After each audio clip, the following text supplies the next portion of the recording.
Over the past decade or so, we've seen the tragic decline of the RTS genre. If you're not into StarCraft 2, then there really isn't much alternative for a vast and massive online community. There are a few reasons to blame for this, for example, the lack of compatibility with gaming consoles, as well as the rise of the MOBA. Either way, the issue is not enough companies are willing to invest into the genre, and as a result, we just don't see enough RTS games being produced.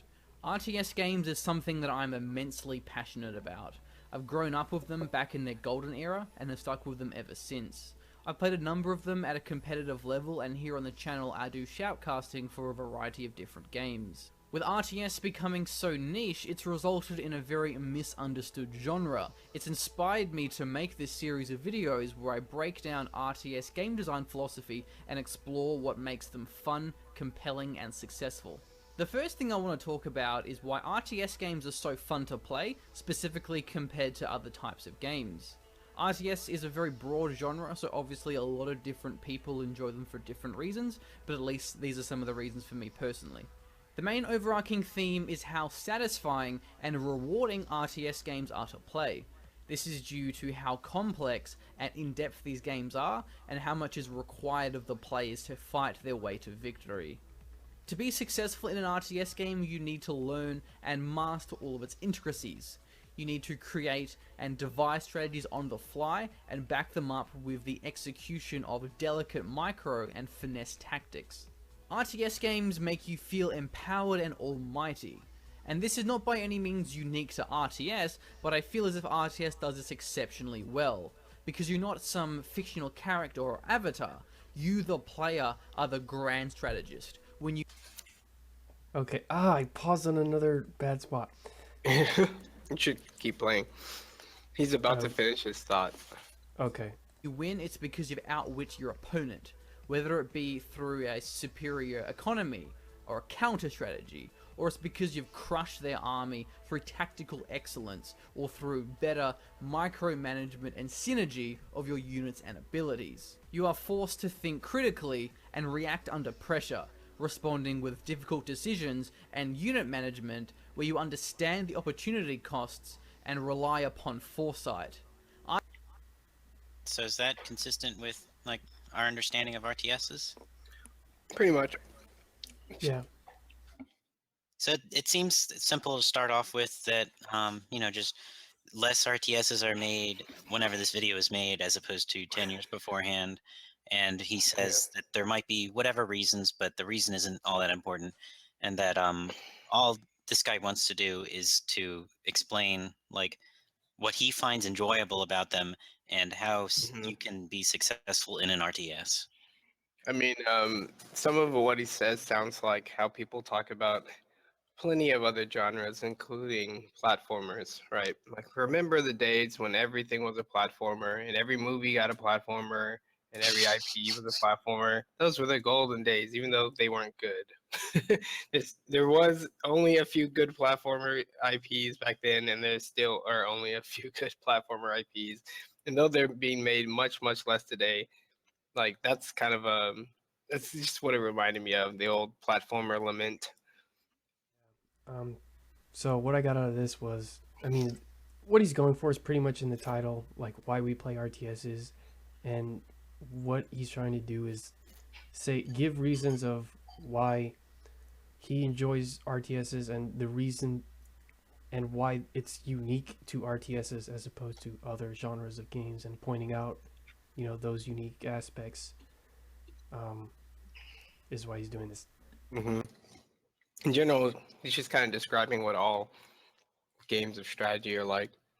Outwitting your opponent, using your mind. And any game with any kind of real-time action-based component also has that. And then you got to execute on your moves properly. Like that's all very, like he makes it sound really cool, but it's really what almost all multiplayer games are. Certainly, multiplayer games are like that.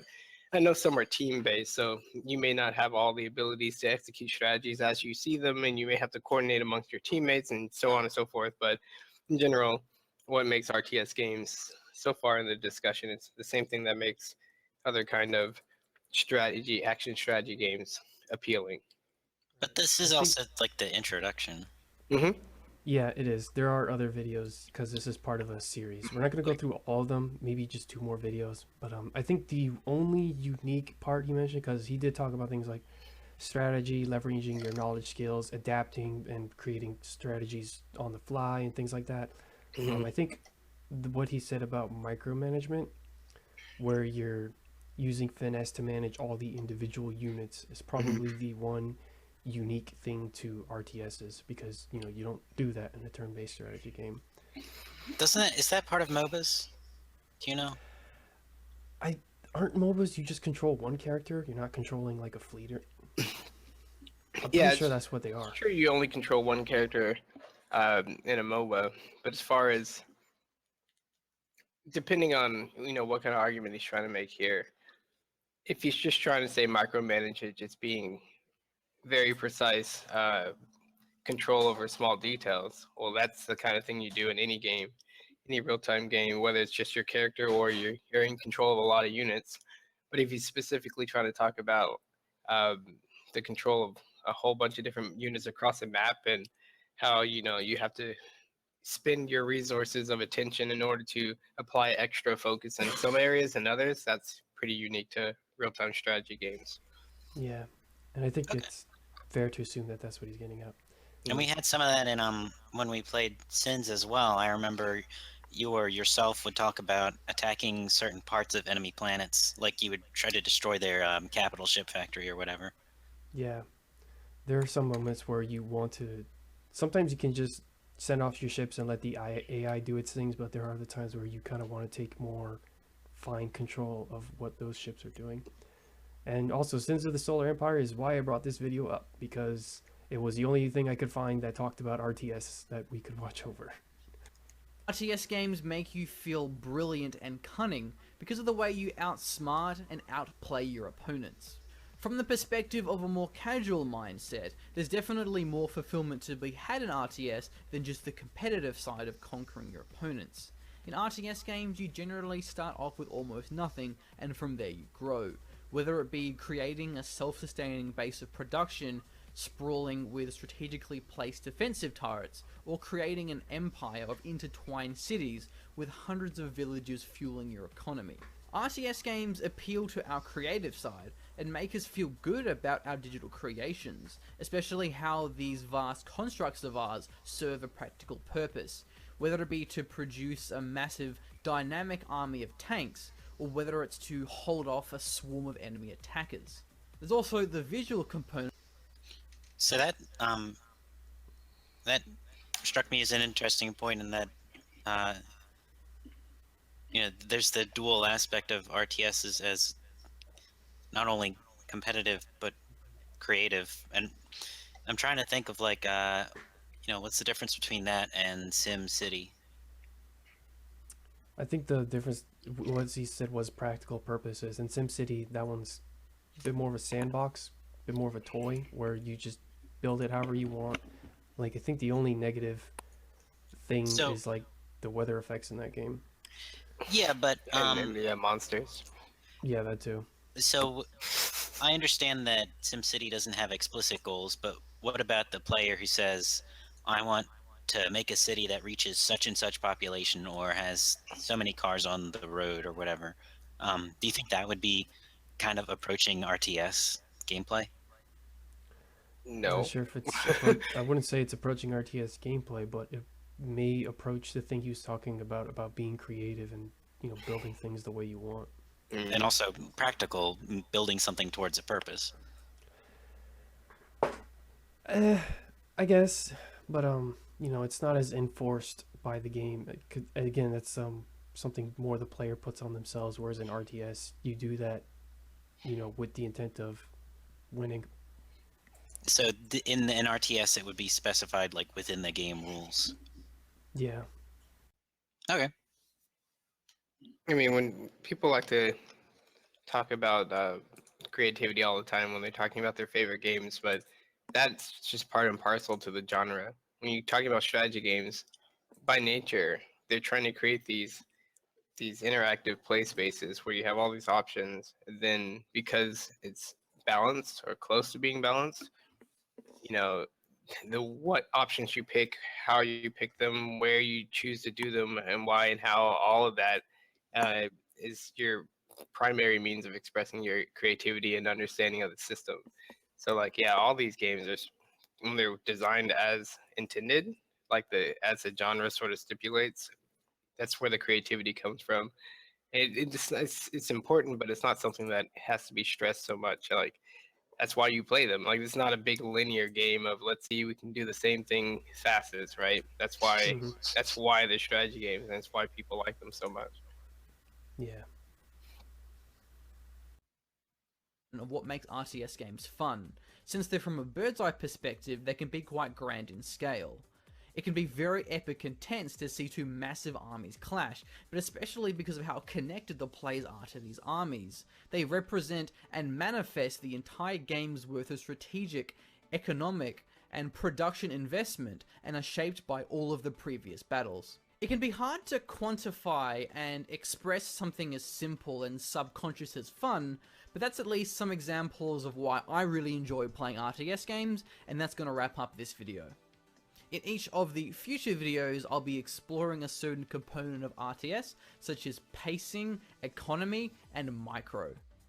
Thank you so much for watching. My name has been The Machine of the General's Gentlemen. Be sure to subscribe and stay tuned for the next episode where I'll be exploring flow and pacing of what makes RTS games fun. See ya. Okay. So there's two. All right. Any closing thoughts on that? Good closing thoughts. It seemed, straightforward. I don't think he said anything that was like that didn't make sense. Hmm. Okay. And it was, I guess, like, I appreciate that there's a very simple introductory outline of what I can expect to come up, and then, I can see where he'll fit details into different topics he wants to talk about. Right. I'm also just considering these things and how they apply to Sins of the Solar Empire. So Yeah, that's it's just it seems like the whole series is just going to be just a video appreciation series about RTSs. So he's not going to say, he's not going to have too many negatives. It seems it's not going to compare games on specific merits. It seems so. I don't know if he's going to give us much to talk about. yeah. I guess it's more just for me because I'm kind of a noob at this genre to get any bit of information that I can so that I Yeah. can apply it to Sins of Solar Empire. Because talking about that game, we only have one podcast on it, and it was mostly us using your definitions and then kind of fumbling with them. So Which, you ask us the questions, so we'll see what happens. yeah. Hey, There's Wario two- fan. Oh no, Hi. Hey, we were came just in invaded. time. There's two videos we can go to here. One's on terms and definitions. The other one is on flow and pacing. Which one would you prefer? Skip the terms. Skip the terms. You think Okay. we'll pick up the terms as we go? So far he's done a good job of explaining things. Two, you know, chances are when people try to establish terms, either they're going to use the definition that everybody's more or less familiar with, or they're going to make up some crazy definitions. So like, if you don't want your podcast to be focused on linguistics and language issues, you should focus on the actual game topics. Yeah, I think that's fair. I think most of us are kind of familiar with the basic terms, just by osmosis with Fox and yourself. Generals, gentlemen. Flow and pacing is essential to keep an RTS game engaging and exciting to play. What this actually means and how it's best achieved is what I'll be discussing today and what makes RTS games fun. The individual components that make up an RTS game can have a variety of different pacing, such as a slow economy with a fast combat, but in its more broad definition, the overall pacing of an RTS game refers to the consistency of encounters and engagements. Oh. So how much time the players spend fighting and interacting with their opponents compared to the downtime in between action. Flow within the context of RTS refers to the gameplay elements and mechanics that incentivize and dictate interaction and dynamic between the players. So everyone caught that definition of flow, right? So flow is like how often players interact. Pacing. Oh wait. Yeah. Should I play that part again? Sorry. He said pacing is the frequency at which players interact and then go back to downtime, which is base building and their management of their economies. And then he kind of said flow is dictated by the in-game elements and mechanics that players have to interact. So it's kind of a weird definition of flow, I think. It's more like a build-up, like a definition is forthcoming. Okay, because I thought he was going to use the classic flow in games by Csikszentmihalyi. Hopefully, I pronounced that incorrectly. There's a famous guy who wrote how to pronounce that. Just say, I know I'm close because I've been working on it for like 5 years, and I'm still failing. But yeah, that guy who wrote. Well, Chin did the game research paper based on Csikszentmihalyi's real research paper, right? Yeah, but one of them has an easy name. Oh, cool. Genova Chin's flow research. Yeah, that's the most common definition of flow people talk about. Just kind of being in the flow state where the game's not too hard, not too easy, and the player has the ability to adjust that difficulty level within the game's variable difficulty based on their gameplay and player actions. Whereas flow here seems to be more like the path you have towards interaction. Yeah, I think he's just talking about potential, but we'll see. Like you said, maybe he's gonna finish closing his mouth and more words will come out as soon as you click play. Yeah, I'm gonna rewind it a little bit just so I can type out what his definition of flow. They spend fighting and interacting with their opponents compared to the downtime in between action.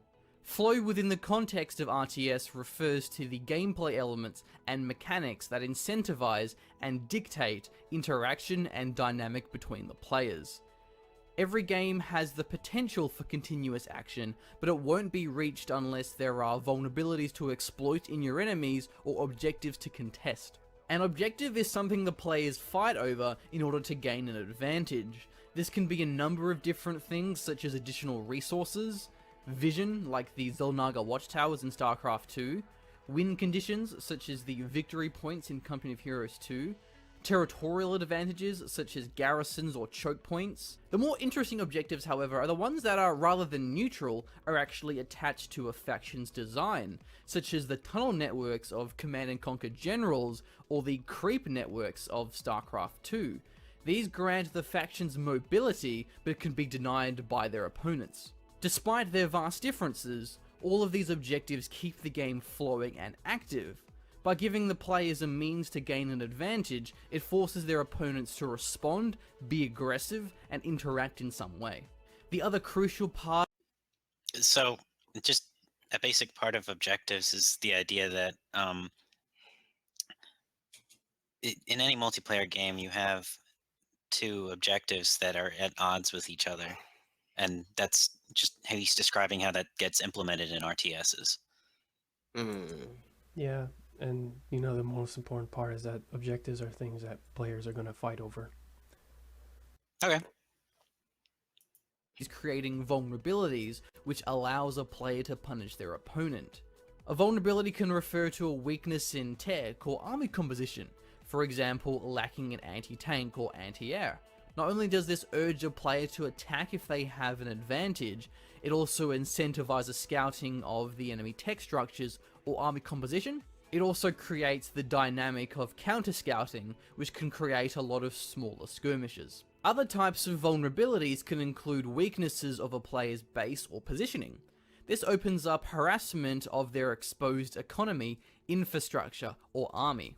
Another type of vulnerability is timing. If a player has invested a significant amount in upgrading their tech or economy, their army might be lacking compared to their opponent, which opens up a great window to attack with a military advantage. This isn't So, just right off the bat, he's got 3 different types of vulnerability There's one where you might not have the proper resources, which are as in army composition. There's positioning where you might have your like important stuff out in the open, easy to be able to be attacked, and then timing if you get caught trying to build up resources. Yeah.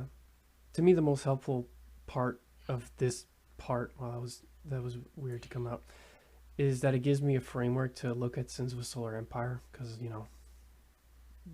that's a game I've been struggling to talk about in a way that's nice and coherent.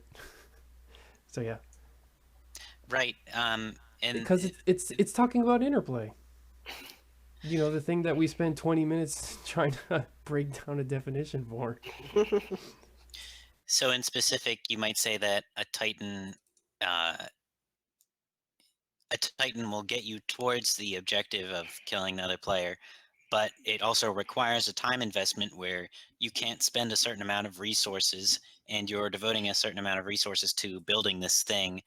And so your opponents can use that time where you have less resources than you might otherwise and attack you and punish you for expending those resources in a place other than directly attacking them. Yeah, because if you use scouts, you can see if they have a Titan Foundry built, and the game also lets you know when a Titan has been built, so that's the thing to consider. Yeah. Oh, Immensely and important. Sorry. just so we can get this clear, Richard, can you define interplay for us?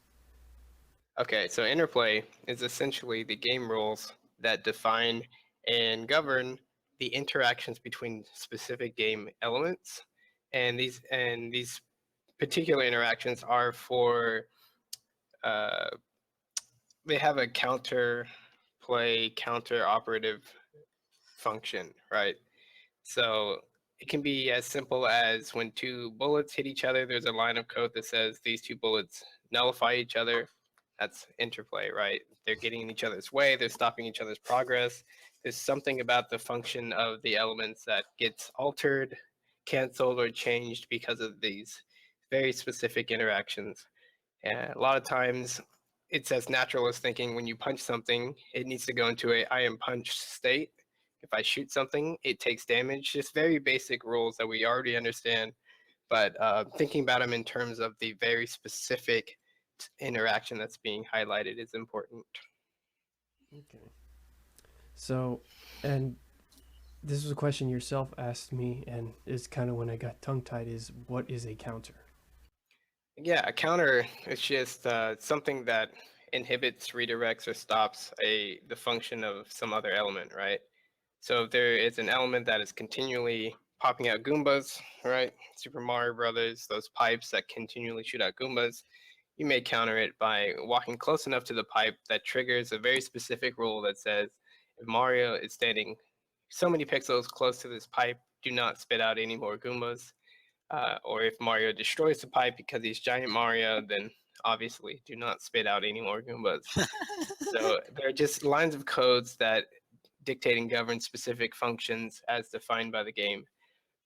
Usually we think of counters as, doing things that stop people from trying to win, trying to beat you, which is a good way of thinking about it. But really, interplay is a little bit more broad in that it's just the rules that affect anything in the game, whether or not you specifically think of it as trying to get in your way or trying to ruin your day or beat you or anything like that. It's a lot broader and softer of a term.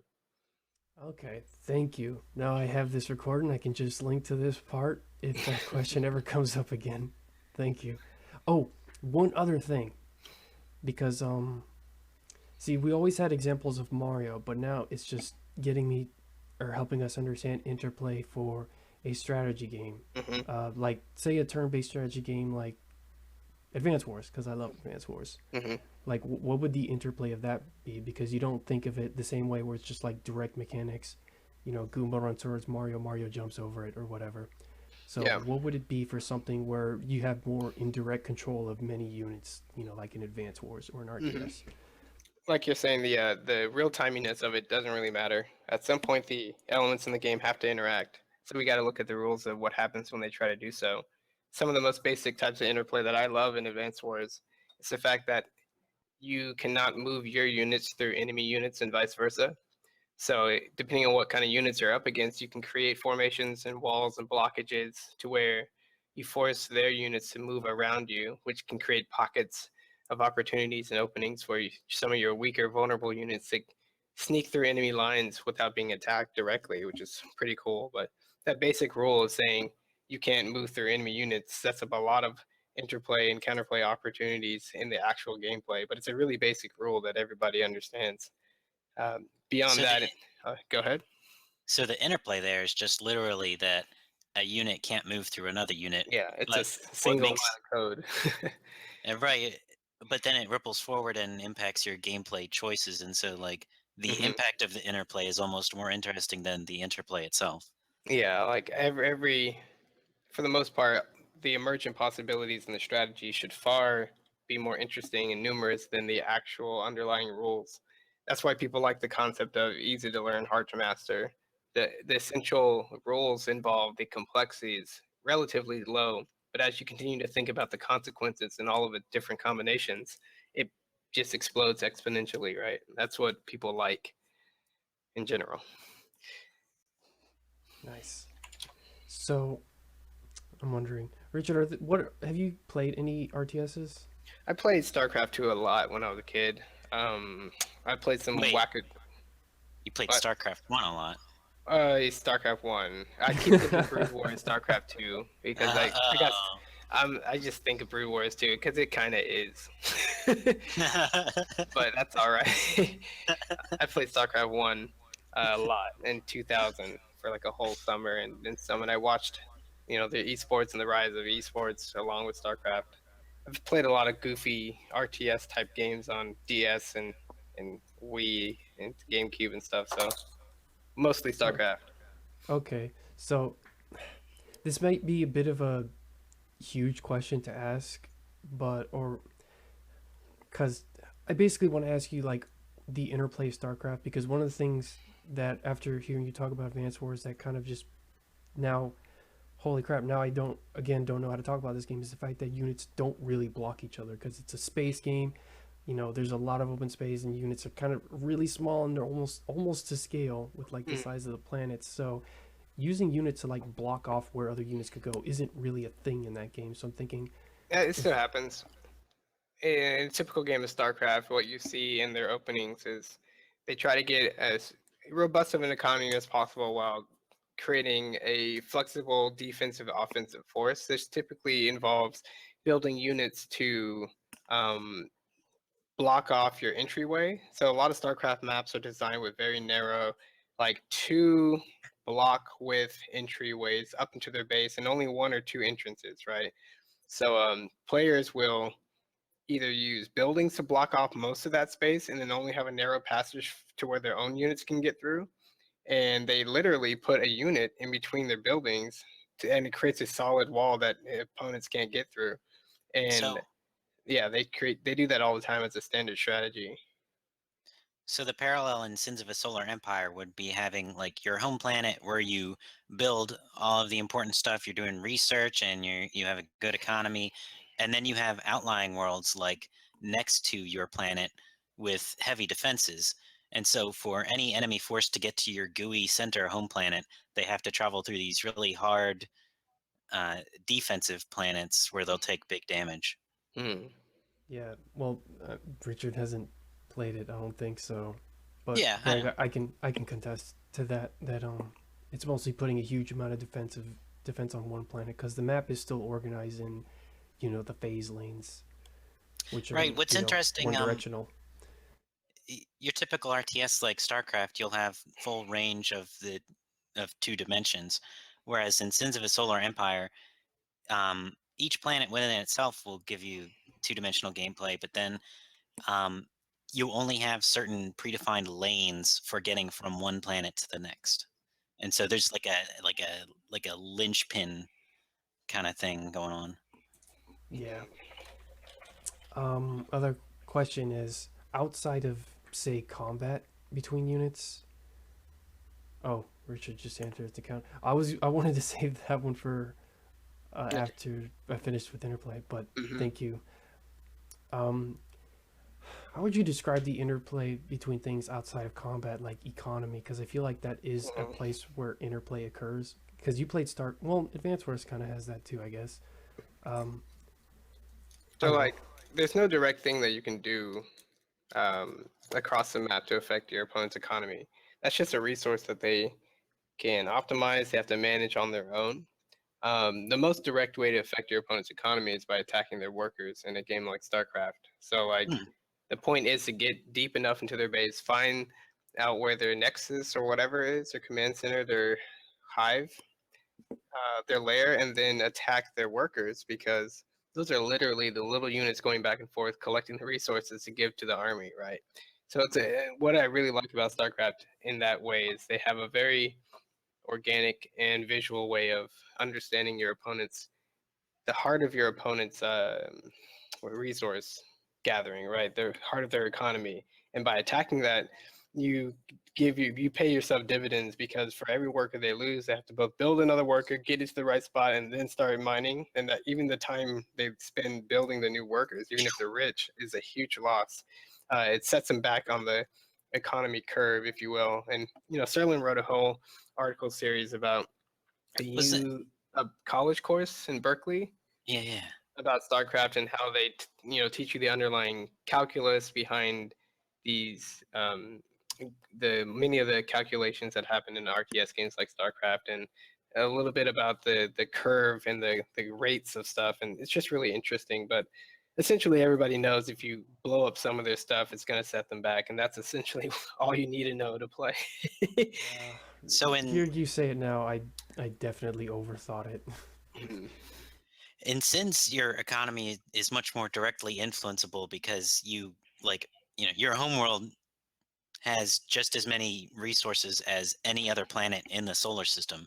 So a large part of the game is going out, colonizing planets, and taking metal from planets exterior to your homeworld. And so if someone wants to screw with your economy, they can take 1 or 2 of your planets, and suddenly you're making 10 less credits per second. Yeah, it's in Sins of Solar Empire, it's mainly just taking away planets.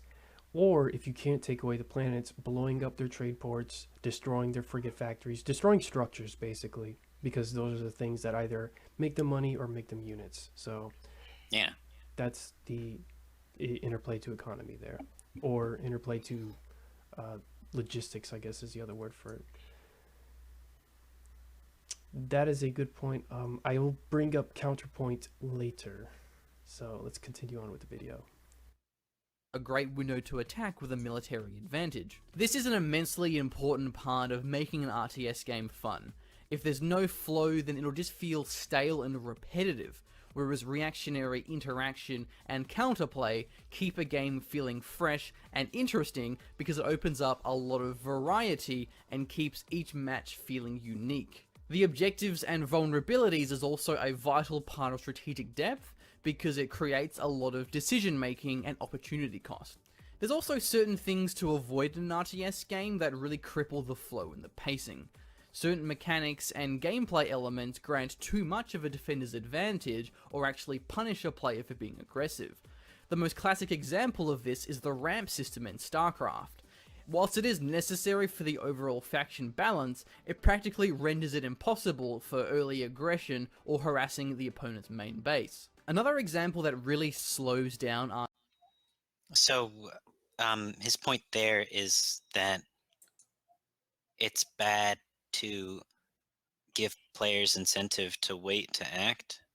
In general, for all games, you do not want to give the advantage to defenders, because that leads to very slow, turtling, boring games where nobody wants to make the first move because the advantage goes to the person who makes the second move. Right. So yeah. The basic idea is that we want games to be about interaction, and these are some things that can incentivize not interacting.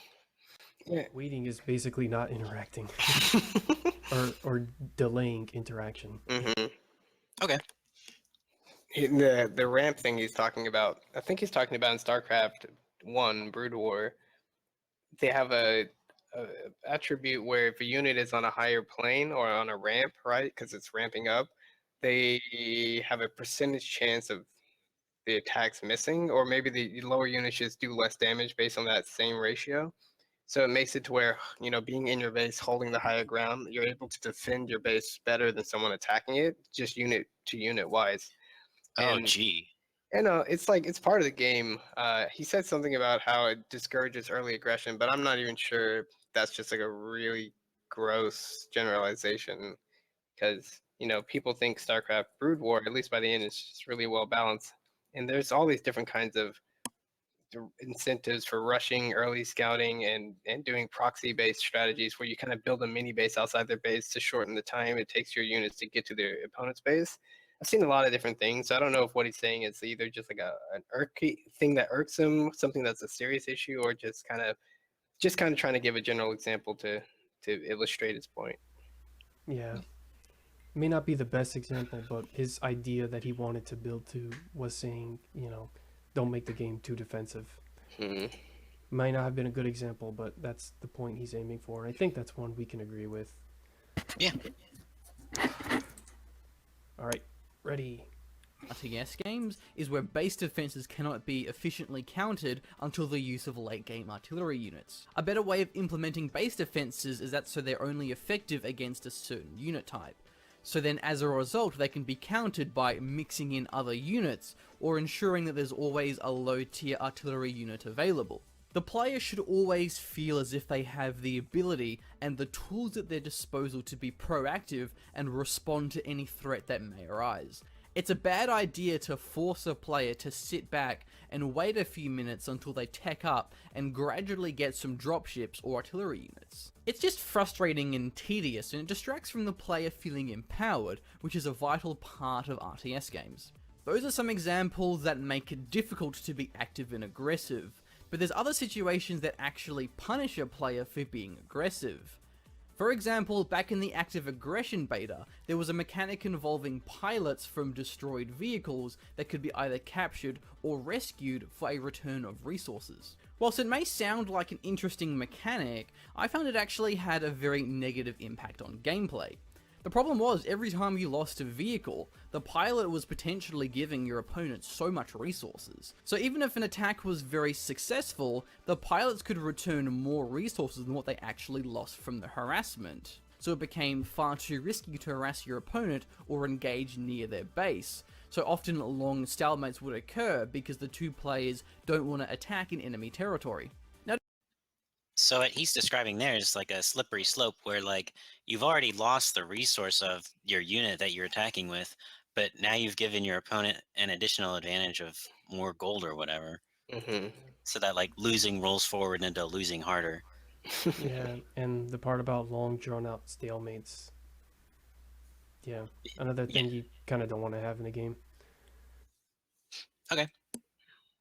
Don't get me wrong, it's not all about being aggressive. Defensive tactics and abilities make up a valuable part of RTS strategy, but there always needs to be a way to deal with it. For example, in Command & Conquer, garrison structures can be instantly cleared by flame tanks, and in Company of Heroes, machine gun teams and bunkers can be flanked.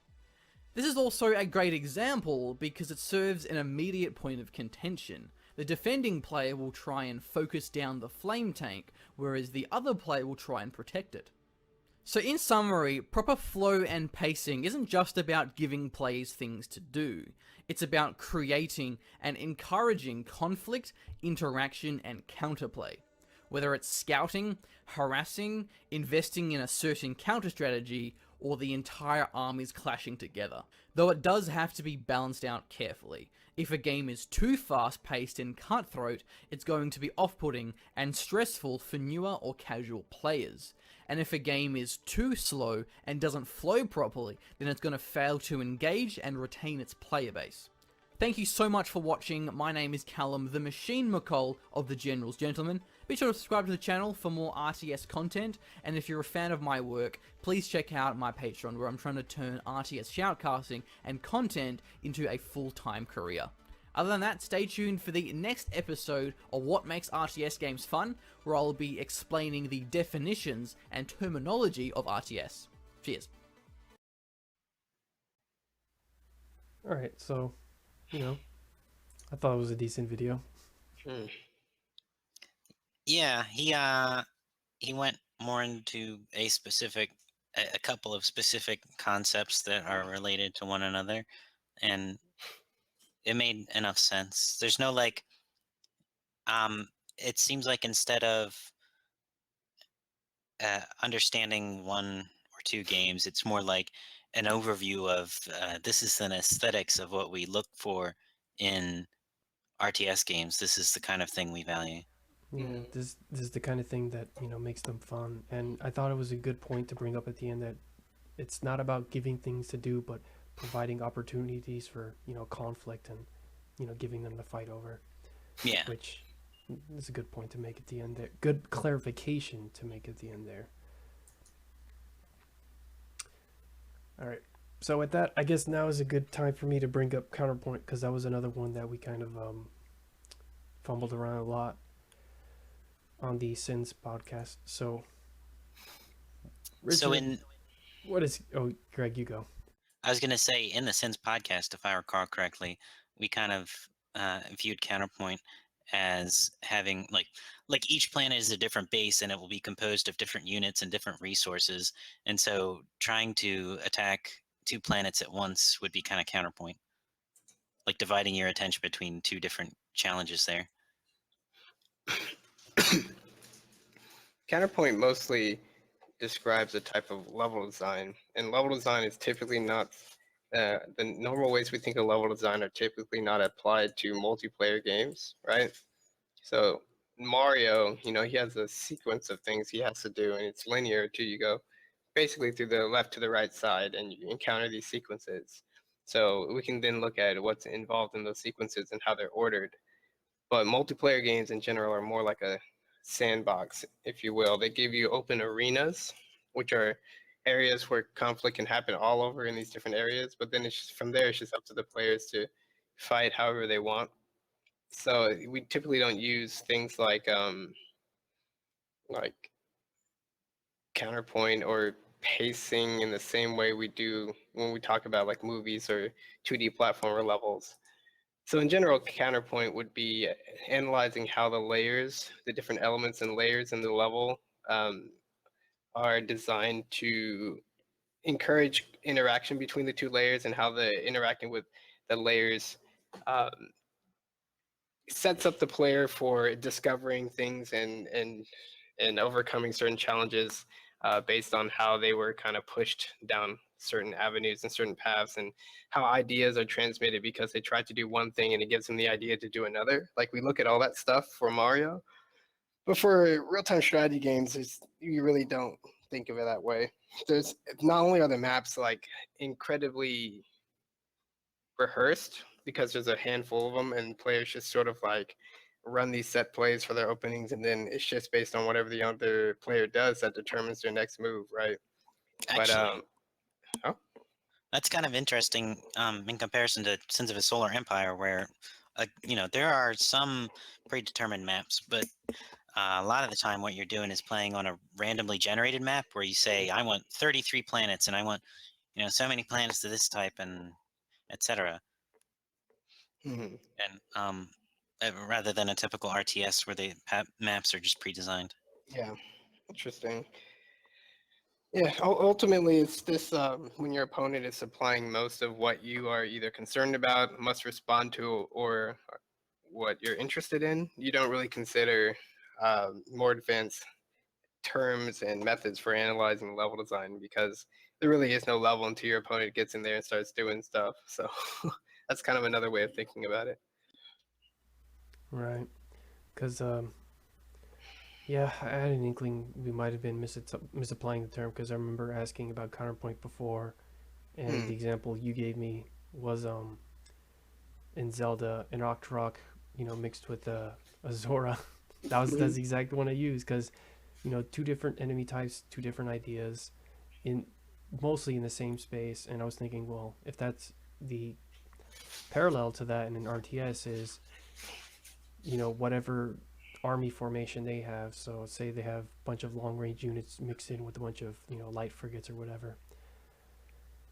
Yeah, That's like kind of what I thought. Yeah, there's definitely ways for the gameplay to have all these interesting combinations and layers. We typically just consider that we just talk about like for RTSs, we talk about unit composition, we talk about short-term tactical strategies, we talk about strategies and things like that, but not really using the words counterpoint.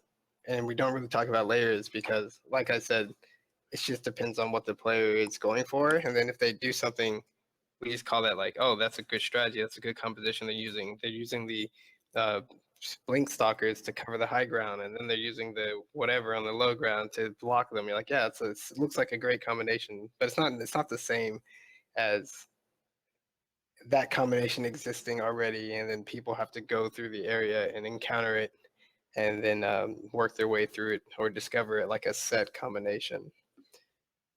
So because multiplayer is so highly emergent, right? We recognize general things like strategies, general pushes, general compositional strength, but because it's not set in stone and it's so fluid, both in what's being thrown out and how it's being countered, we don't typically talk about that in terms of layered level design. It's just more like cool player strategies.